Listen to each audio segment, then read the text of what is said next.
representing Franchise Secrets, Eric Von Horn.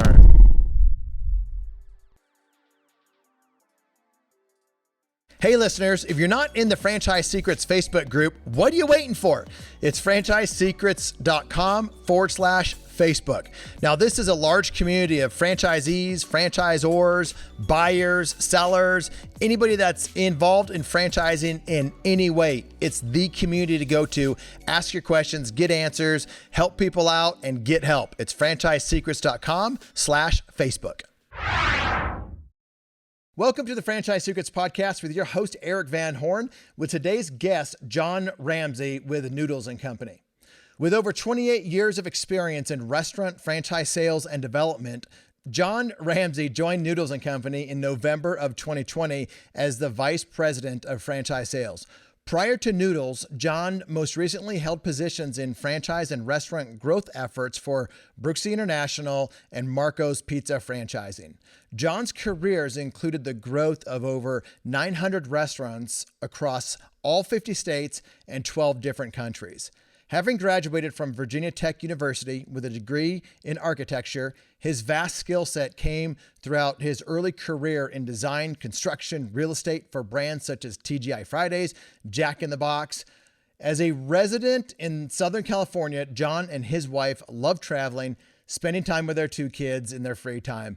John, I cannot wait to talk to you. Rarely do I have someone with your type of experience in the QSR space.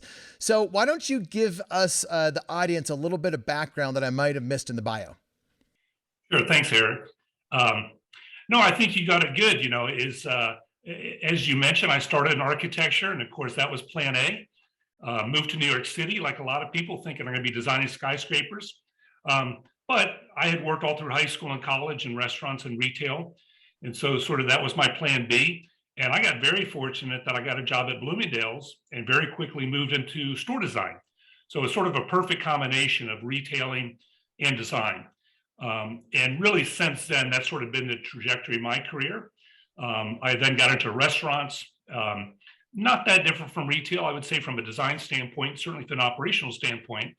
But it really been in the service business, and that's the way I look at it. It's my money is not generated by building restaurants; it's generated by customers who come into our restaurants and buy our food.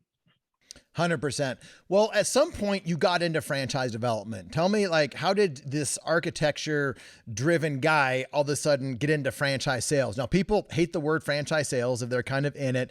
They love talking about awarding territories versus selling territories, awarding franchisees. But for the novice franchise buyer, I use the word franchise sales a lot because that's what they are used to. But how in the world did you, from your background, get into franchise development? Yeah, so I was working for Sbarro in New York. We were building predominantly company-owned restaurants. And of course, they were one of the pioneers really in food courts. And what today we call non-traditional development, airports, colleges. They were also one of the leaders in that segment. And so early on, we connected with, at that time, it was Marriott, HMS Host. If you go way back, if you went to an airport, you wouldn't have a food court. You would have sort of a cafeteria. Or if you're traveling along the interstate, you stop at a cafeteria to eat. So they actually became a franchisee early on, and sort of by default, I started working with them to support them. So, you pretty quickly learn the difference when you're working for a franchisee versus doing corporate, because it's somebody else's checkbook, right? It's their money, it's their timeline, it's their property, and ultimately you're representing the brand. So to me, that's really the distinction I would say is around franchising, is that it's a partnership, it's a business arrangement, and it's very different from corporate ownership. Therefore, what that franchisee looks like and how they function versus, say, an entrepreneur, right, who's starting their own business. To me, that's a really distinction of franchising, and it's something I've come to love. 100%. So as you've worked for a number of different companies, all in the QSR space, some smaller like footprints and probably smaller amount of staff, and some larger amounts of staff, a much larger, like full blown restaurant with the whole restaurant staff. And we were talking beforehand, I got started my restaurant career, which quickly ended soon after it started, as I was a disastrous server at Perkins Family Restaurant. So I had some skill sets that allowed me to get some tips, but in terms of the actual service, it was absolutely a disaster. So you've been with those restaurants like a Perkins Family Restaurant that are a larger restaurant. So what would you say are the difference between like a Noodles and Company and a Perkins or a TGI Fridays or an Applebee's? So you use the word QSR, and of course, those of us in restaurants, we're sort of wonky, right? We have all these funky terms: QSR, fast casual, casual dining, family dining, right? But if you really think about it from a customer standpoint, when we're hungry, what do? Okay, I want something fast. I want something convenient. I want to go through a drive-through, or I want to be able to sit down. I want somebody to wait on me. I want to have a cocktail, right? So as I think of it, as a customer thinks of it, what is the experience that people are looking for? And by the way, we all eat 3 meals a day, right? So that's the other thing I think a lot of people don't think about, is that, well, that's a lot of meal occasions. So how do you gain somebody's attention to say, okay, for my meal today at lunch, I'm going to have Noodles and Company. What is their mindset? What drives them to do that? So as the different brands I've worked for, yes, there's some similarities obviously between them. But really, the other thing that you don't see, and we could talk about this more, is what are the capabilities of those brands with respect to their support system, right? Because different brands, I would say, regardless of what market they're serving, whether it is sort of a full casual dining, sit-down bar segment, which is a little bit more complicated, versus sort of a takeout sandwich shop, for example, which is a little bit easier to deliver, is that you could also build franchise systems and franchise networks to support incoming franchisees sort of at different levels in their career and their capabilities. So you've worked at a lot of different fast casual QSRs, different things, and like you mentioned, there's a difference. Some of them have really solid systems and processes and things that are really helpful to franchisees. And when I look at it as a consumer, I see Noodles and Company, I see Jack in the Box. I look up and I see all these brands with 100+ locations, and they look like they would all have strong back-end systems. So if someone's looking at a QSR fast casual, what are some of the things that they should be considering? Or if somebody comes from a background of franchising but nothing in food, what do they look at in terms of really good systems with a franchisor that can help them? Yeah, so let's start with the notion of food versus non-food, because I think a lot of people look at that and say, oh, well, how come you don't want me to come join your brand if I've never worked in a restaurant before? How hard can it be, right? And as you know, Eric, you worked in a restaurant. The difference is that a restaurant's business is built upon multiple transactions 7 days a week. You're talking an average, let's pick a sandwich shop or a hamburger restaurant. The average person is spending $7. Well, in order to do a reasonable amount of sales, I got to have thousands of transactions. Each one of those has to be a perfect transaction to get the person to come back. So it's grinding, and I think for a lot of people, they don't appreciate the challenge of working in a restaurant and doing that grind day to day, sale after sale. And by the way, your team that's working for you is predominantly entry level. They're high schoolers. They're folks that are part-timers. So how do you motivate that crew? So I think it's not the restaurant per se. I would say it's the business format of that multiple transaction, entry-level employee, high volume transactions in 7 days a week, 24/7, managing that and being comfortable with that, right? That's, yeah, I'm good with this. I like this. So I've looked at like Multi-Unit Franchise Magazine. I think that's what it's called now. And they list like some of the largest franchisees in there. And most of them, like the vast majority, are in food. They might own some Planet Fitnesses or some different things, but the vast majority are in food. Why are food franchisees able to go from 1 to 10 to 100 to 500 units? Yeah, it's a great question. And I've been pretty fortunate over the years to actually start working with folks who started with 1 and today have 200, right? So you sort of see that evolution. So here's the way I would describe it, is that the difference is that in the restaurant industry, if you have a solid brand, and when I say a solid brand, a marketing system, a brand, a logo, a consumer proposition, a type of food that really appeals to a large audience, that allows you to put your restaurants in a whole lot of places, whether within a city, rural area, across the country, right? Sort of that scalability of the brand, I would say that's number one. Number two, the operating system. These larger brands, and certainly Noodles Company that I work for now, I would say fits in this category. Our operating system is so well established that we could train somebody very easily. And when I say train somebody, I'm not talking about the franchisee. I'm talking about their actual, the crew members, the managers of that location, what the difference is with the noodles and how to run a noodles perfectly and really well. So you have scalability of operating system.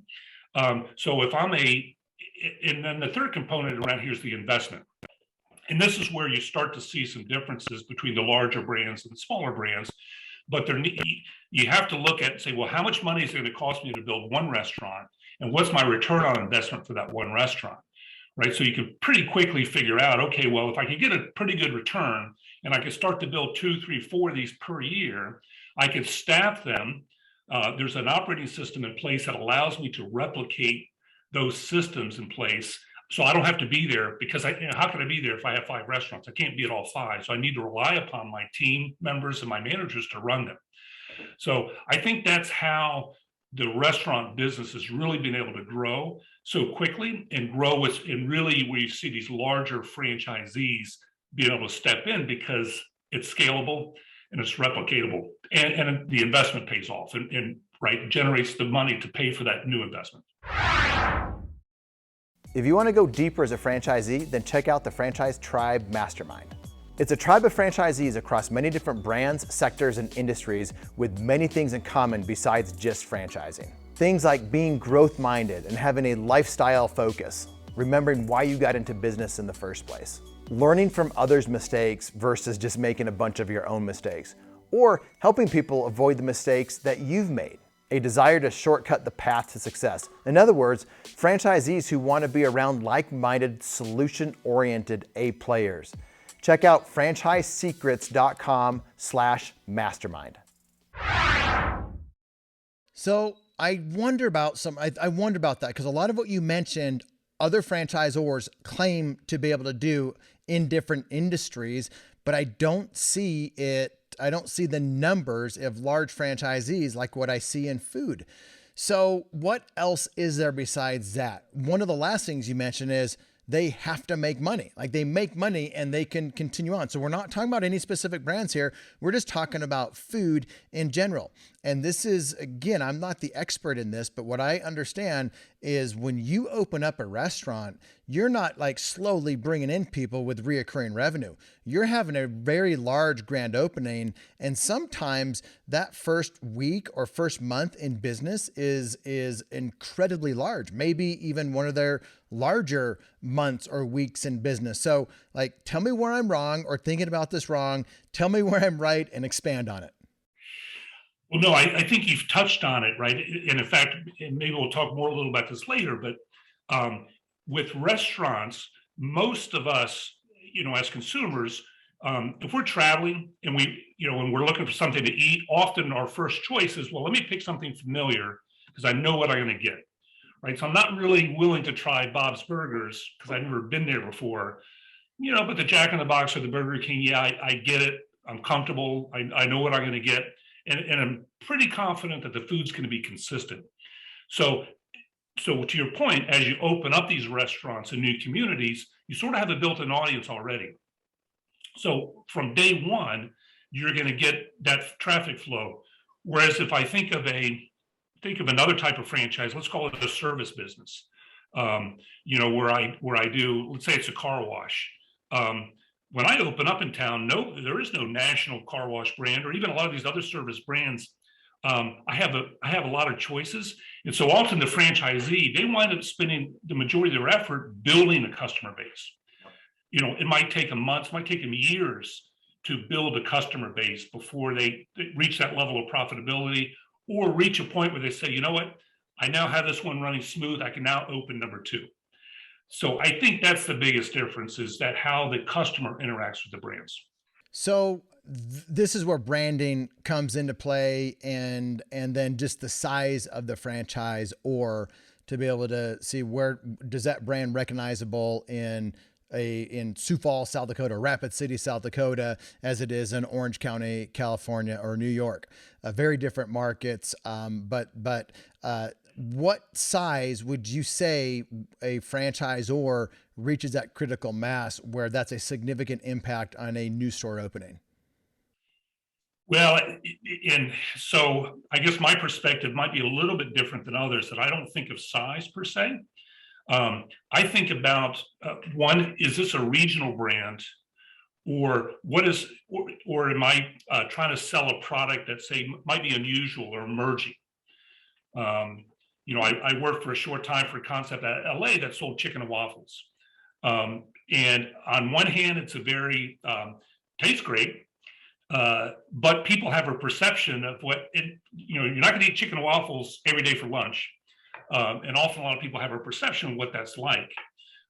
So where are you going to put them? How many you could put of them becomes a much more critical decision than if it's, say, a sandwich or burger shop, right? The people just get it.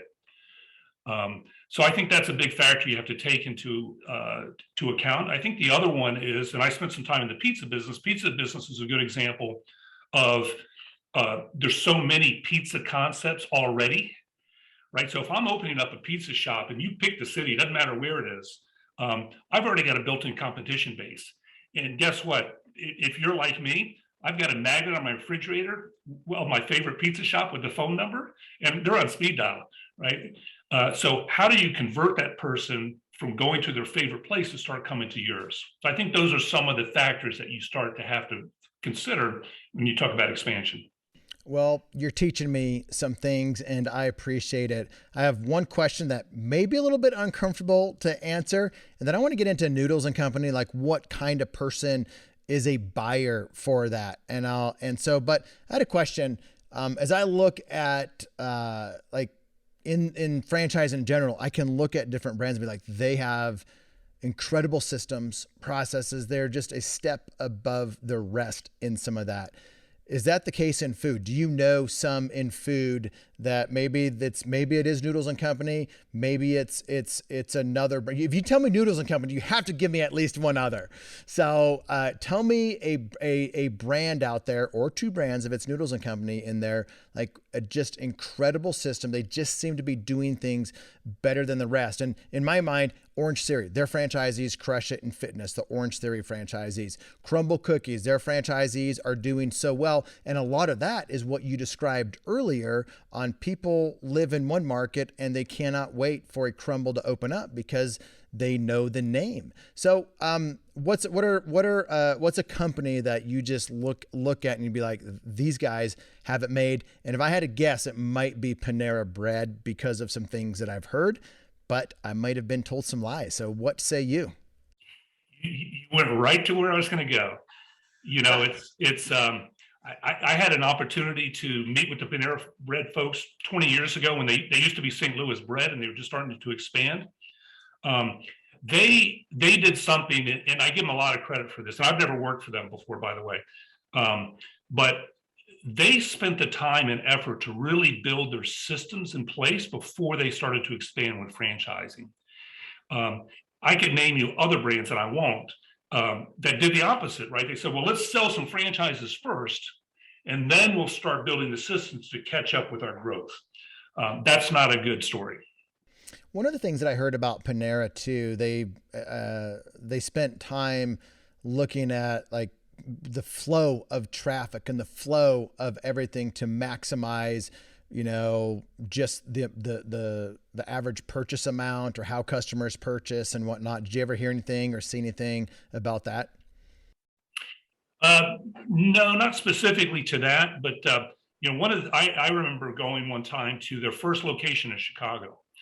And one of the things that struck me is I was in a restaurant, they had just opened, people can't even pronounce the name, but they look at the menu and okay, it's bread, it's sandwiches, it's soup and a salad. Like people got it. Like they didn't need to pronounce the name. They just, and because of the smell of the bread, and I think, the cooking on premise, is they sort of had this built-in ability to convert people to their brand and have them become loyal customers, really without trying to sell them something or market to them or entice them to come in. It just sort of happened organically. And that to me is pretty incredible. Very rare that you see a brand that could do that. Chipotle, they don't franchise, but that might be another brand that a lot of people associate with that. It's like, okay, yeah, got it. It's now on my list to go places. When you think about their systems or the things that they did well for their franchisees that they took the time doing, what would some of those be? Or, some of the things that you've noticed about them and like, they're really good at this, and maybe the industry's kind of followed suit with some of the things that they did. Yeah, so and this is my opinion of what they did, and I do have some insight to this, and because I borrowed some of this logic and thinking, and with Noodles Company, is that they were very very mindful. Number one, about who they choose to become their franchisee. So they were very selective in the initial selection process, and they were very conservative around their growth expectations. Right? It wasn't sort of like, well, we want you to come in and build 50 restaurants in the next 5 years, and we're going to blow this thing out, and we've sold all these territories.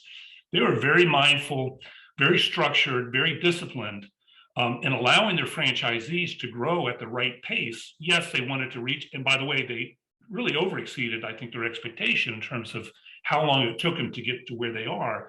But I think a lot of that is because they chose the right person and they didn't overly pressure them, in a legal situation, if you will. Yeah, that's really good. So let's get to Noodles and Company. I'm just curious. I know so much about all kinds of other brands and the ideal franchisee for like everything out there except for this space. So give me an idea of the average or ideal Noodles and Company franchisee, franchise partner, whatever you call it over there. Yeah, so we've talked a fair amount about Panera Bread, and by the way, we actually have Panera Bread franchisees that are also Noodles franchisees. So I think, so for us, we've learned over the years, and we've had some ups and downs, like a lot of brands. But I'm sure we'll talk about it. At a certain point, Noodles actually stopped franchising for a while, and there's some rationale behind that. We can certainly talk about that. So now, fast forward to 2020, when I joined the brand and we started franchising again, we were also then very deliberate about describing exactly what it is that we're looking for in a franchise candidate. And for us, it starts with the basics. And I would say that one basic is financial capability. First of all, we only want somebody that has the financial ability to build multiple locations. This is not sort of a single unit, build it, and then go from there concept. Number two is that restaurant background, as we talked about. It's not so much that it's difficult to run a restaurant, it's really more making sure that the folks that we're bringing in sort of eyes wide open, right? They know what they're getting into. They've done this before. Maybe they were a district manager for a restaurant chain, but never an owner before. Maybe they owned other types of brands. So they have that background and experience in that. Now, I think for our brand, you start to get into a little bit more specific areas. One of them is development. We talked about, okay, if I want somebody who has the ability to build multiple locations, have they ever built a restaurant before? Have they worked with architects, contractors? Have they pulled a building permit? Do they know what that, worked with real estate brokers? Do they know what that experience is like and how to do it, especially within their community, right? Because we're looking for somebody who's localized also. Then you talk about community involvement.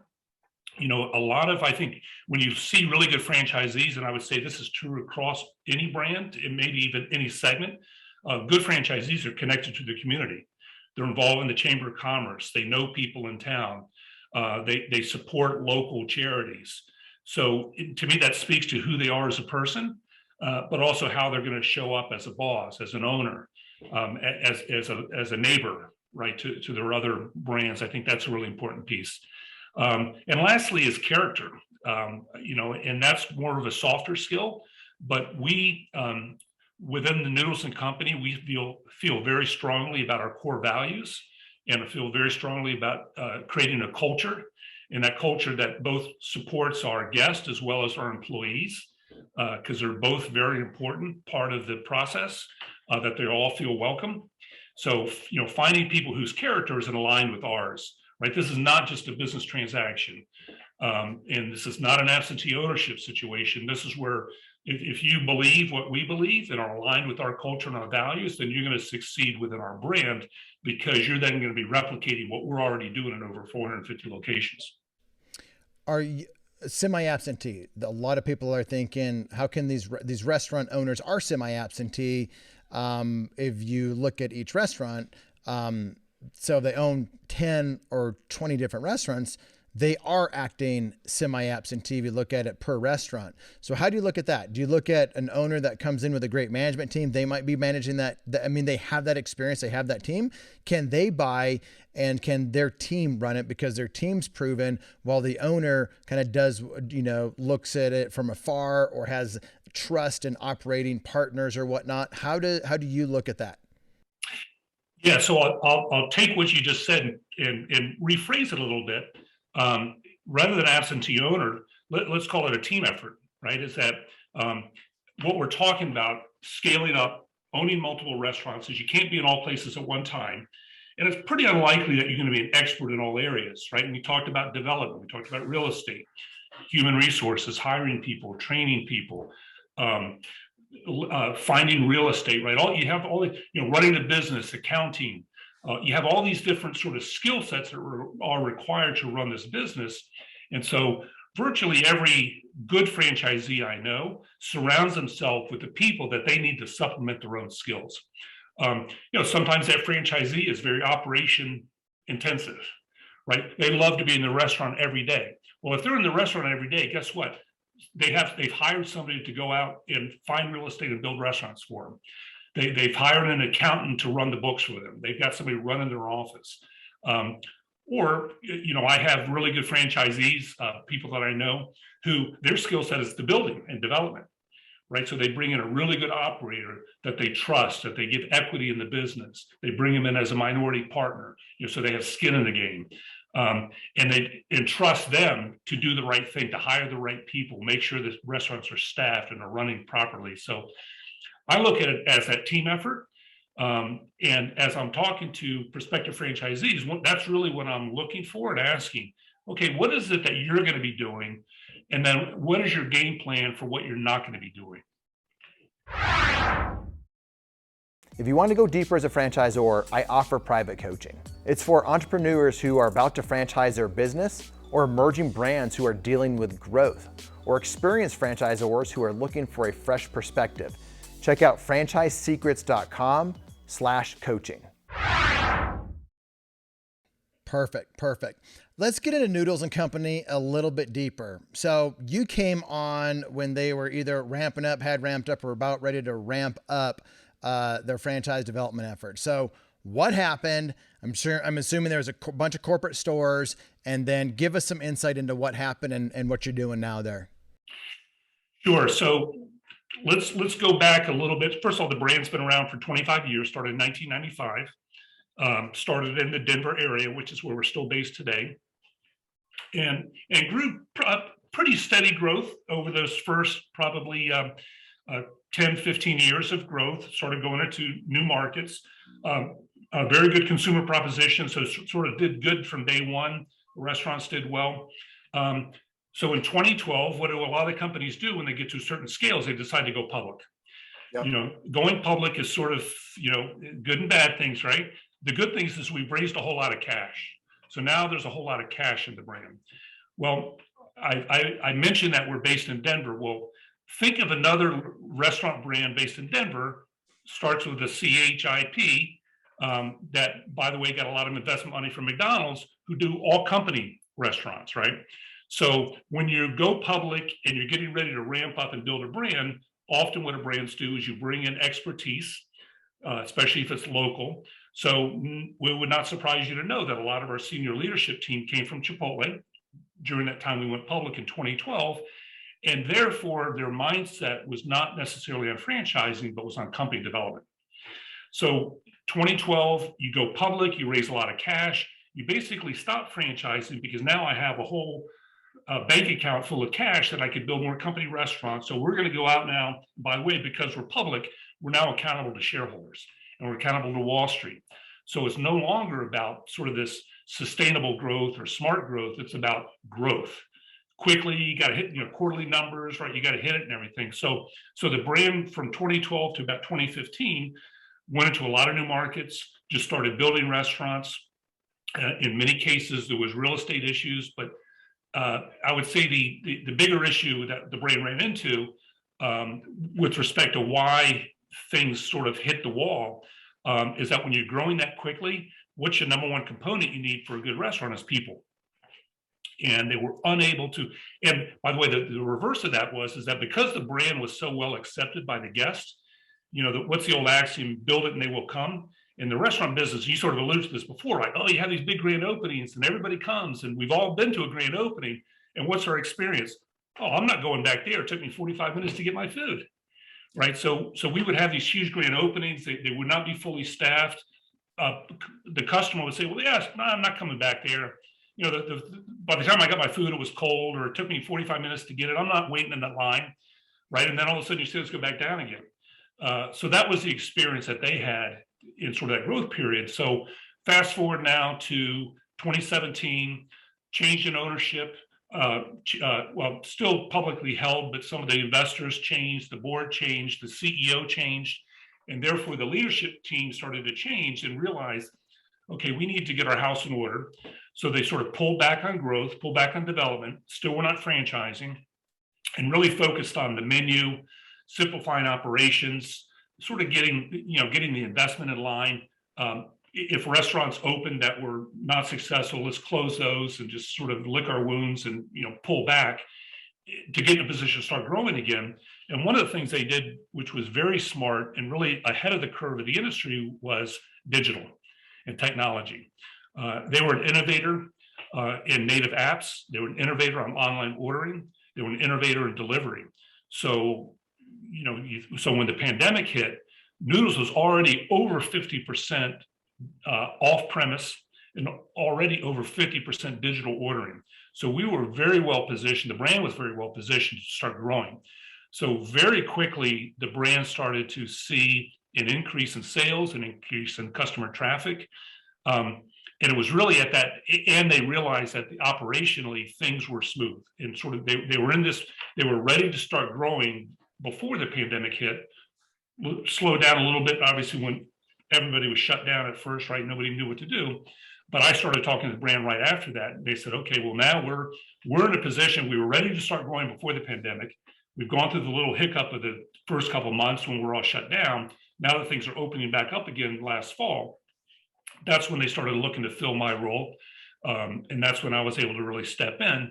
And for me, it was perfect alignment with sort of my own values, my own beliefs, what I believe is important for a brand. I've been doing this long enough that I've seen good and bad and positive and negative. And so okay, I don't need the negative anymore. Who I work with every day is really important to me. And the type of franchisees that I want to work with are really important to me, because I believe, because I know I've seen it, what makes a successful brand and a quality brand. So a lot of public company, a lot of corporate stores,